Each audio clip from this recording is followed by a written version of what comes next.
শশাংক সমীৰদা আপোনাক খুব বেছি ধন্যবাদ কিয়নো আপুনি ইমান ধুনীয়া এখন অসমীয়া বোলছবি ভাইমন দা আমাৰ মাজলৈ আগবঢ়াই দিছে প্ৰয়াত মুনীন বৰুৱাৰ কথা বহুখিনি ইয়াতে জানিব পাৰিলোঁ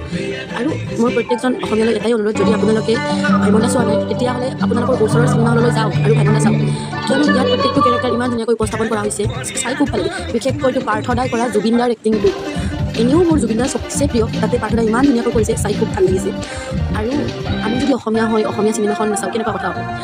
আমাৰ অসমীয়া আমাৰ আপোন ভাষাৰ চিনেমাখন আমাৰ মাজত জীয়াই ৰাখিবলৈ আমি সকলোৱে চেষ্টা কৰোঁচোন সেয়ে যদিহে আপোনালোকে চোৱা নাই কাকৰ অনুৰোধ কৰিছোঁ ভাইমন দা যাওক আৰু চাওক এবাৰ ভাইমন দা এখন এনেকুৱা অসমীয়া ছবি য'ৰ দ্বাৰাই বহু কথা শিকিব পাৰিলোঁ বহু কথা বুজিলোঁ আপোনালোকেও এবাৰ চাওক অসমীয়া চিনেমাৰ ইতিহাস এইখন চিনেমাৰ দ্বাৰাই চাগে চাকত চিলিকা হৈ ৰ'ব মোৰ বিশ্বাস আৰু মই ভাইমন দাৰ গোটেই টিমটো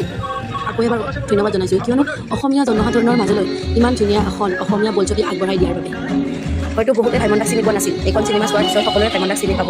আৰু ভাইমন দা এইখন চিনেমাৰ জৰিয়তেই আমাৰ মাজত জীয়াই থাকিব আমাৰ আৱেগ